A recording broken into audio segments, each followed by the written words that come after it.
मेरठ हादसे का सीएम योगी ने लिया संज्ञान। बड़ी खबर बता रही है, राहत कार्य में तेजी लाने के निर्देश दे दिए गए हैं। मुख्यमंत्री योगी आदित्यनाथ की तरफ से तेज धमाके से भरभराकर साबुन फैक्ट्री की जो इमारत है वो गिरी और 3 लोगों की मौत हो गई है। 6 से ज्यादा घायल बताए जा रहे हैं। हालांकि यह आंकड़ा और भी बढ़ सकता है। घायलों का भी मरने वालों का भी इलाके में रेस्क्यू ऑपरेशन जारी है। मौके पर आला अधिकारी और भारी फोर्स तैनात है। अवैध तरीके से पटाखे बनाने की भी आशंका जताई जा रही है। अभिषेक हमारे साथ जुड़े हुए ज्यादा जानकारी के साथ में। अभिषेक, देखिए, इस मामले को लेकर लगातार कई बातें सामने आ रही हैं, लेकिन अभी भी कुछ स्थिति स्पष्ट नहीं थी। अब आपसे जानना चाहूंगी कि क्या कुछ जानकारी, कैसे धमाका हुआ, फैक्ट्री की जो ये इमारत है कैसे जमींदोज हो गई, कितने लोग मौजूद थे फैक्ट्री में?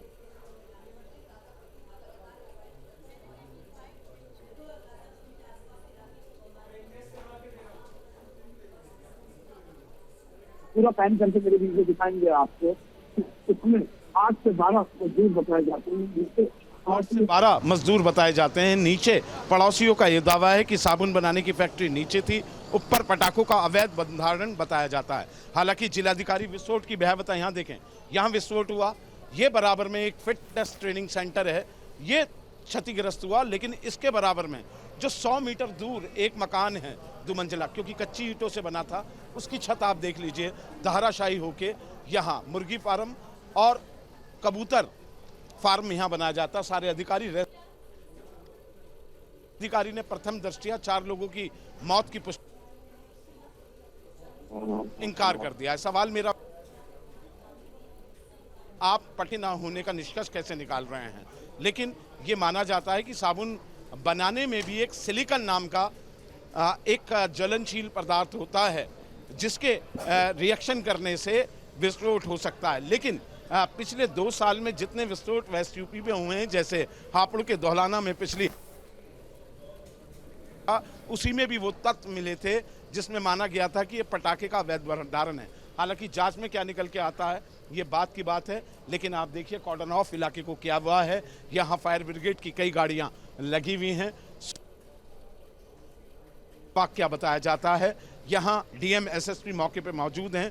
मुख्यमंत्री योगी आदित्यनाथ ने इस धमाके का संज्ञान ले लिया है, जिसके बाद और अधिकारी अलर्ट पर आ गए हैं। थानेदार जो इलाके का था सबसे लेस्ट यहाँ पे पहुंचा है और फायर ब्रिगेड लगातार यहाँ काम कर रही है।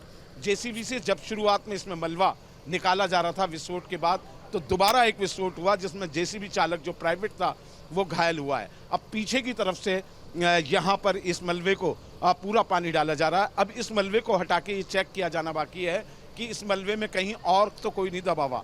जो 8 लोग इनिशियल तौर पर कैप्चर किए गए थे, उसमें से 4 लोगों की मौत की पुष्टि जिलाधिकारी दीपक मीना ने की है। 4 इस गंभीर अवस्था में हैं कि बोलने की स्थिति में नहीं।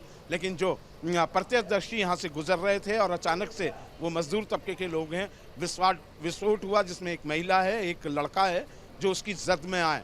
उनका कहना है कि उन्होंने अपनी आंखों से यहाँ से रॉकेट उड़ते हुए देखे हैं।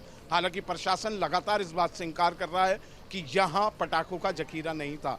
लेकिन सवाल यह है कि दिवाली का मौका है, मेरठ एनसीआर में आता है, पटाखे बैन किए हैं जिलाधिकारी ने, लेकिन फिर भी दिवाली पे पटाखे बजेंगे, धूम धड़ाके के साथ बजेंगे। ऐसे अवैध भंडारण होते रहते हैं जिसकी रोकथाम नहीं करते। दूसरा सवाल यह है, ये पूरा पैन कीजिए, लोहिया नगर आवास विकास और एमडीए की एक संयुक्त कॉलोनी है। आधा हिस्सा आवास विकास का, आधा यहाँ पर लगता है एमडीए का। ये सब आवासीय हैं, लोग अपनी छतों से नज़ारे देख रहे हैं। सवाल ये कि यहाँ आवासीय क्षेत्र में ये फैक्ट्री कैसे चल रही थी, इस फैक्ट्री के संचालन की इजाज़त किसने दी, क्या इस फैक्ट्री ने लाइसेंस लिया था? जब साबुन बनाने में ज्वलनशील पदार्थ का इस्तेमाल होता है, विस्फोट होने का खतरा है, तो कौन सी अथॉरिटी थी जिसने ये चेक नहीं किया कि यहाँ पे ये अवैध कारोबार हो रहा है?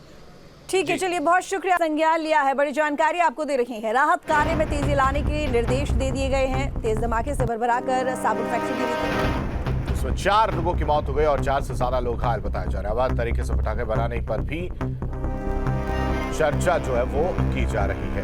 मेरठ हादसे का मुख्यमंत्री योगी आदित्यनाथ ने संज्ञान लिया, जिसमें राहत कार्य में तेजी लाने के निर्देश उनकी तरफ से किए गए हैं। दरअसल तेज धमाके से पूरी साबुन की फैक्ट्री गिर गई थी और जिसमें 4 लोगों की मौत हो गई और 4 से ज्यादा लोग घायल बताए जा रहे हैं। वहीं साथ ही साथ ये भी चर्चा तेज है कि यहाँ पर साबुन बनाने की फैक्ट्री में पटाखे बनाने का काम भी किया जा रहा था, जिस पर अब इस बिंदु को भी ध्यान में रखकर पुलिस जांच कर रही है। तो मेरठ के लोहिया नगर की एक फैक्ट्री में धमाका हुआ है।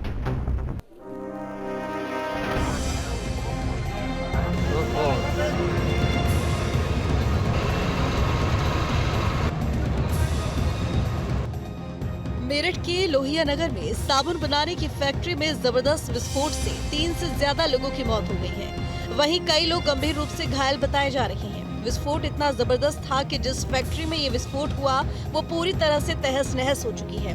साथ ही फैक्ट्री के आसपास के मकानों की छतें भी उड़ गई हैं। मेरठ के लोहिया नगर में आज एक मकान में जिसमें अवैध रूप से एक फैक्ट्री चल रही थी, बताया जाता है कि फैक्ट्री साबुन की थी, लेकिन जो अवशेष मिले हैं साफ है कि उसमें अवैध पटाखा फैक्ट्री चल रही थी। और विस्फोट की भयावहता आप देखिए कि मकान जिसमें ये फैक्ट्री चल रही थी, धुआं अभी तक वहाँ सामने उठ रहा है, छत पूरी उड़ गई, मलबे में जमींदोज हो गया। 3 लोगों की मौत की अपुष्ट पुष्टि है, 6-7 घायल हैं। और धमाका इतना जबरदस्त था कि एक मकान छोड़ के तीसरा जो मकान था उसकी भी छत उड़ गई है। बताया जा रहा है कि यहाँ अवैध पटाखों का कारोबार चल रहा था, मगर प्रशासन इससे इनकार कर रहा है। इनिशियल तौर पर कितने घायल हैं? और 8 लोग जो थे यहाँ पे घायल थे और उनको यहाँ से भेजा गया था शुरुआत में। उसमें 2 की हालत थोड़ी गंभीर थी, तो बाकी उसके विस्तृत बारे में अभी और जानकारी करके बता पाएंगे। डेथ की पुष्टि हुई है। सभी 4 जो व्यक्ति हैं वो मेल्स हैं और अडल्ट हैं, मतलब जो 18 वर्ष से ऊपर पुरुष हैं सभी के सभी। और उनकी शिनाख्त के लिए अभी कोई मेडिकल कॉलेज में नहीं है, जिससे प्रथम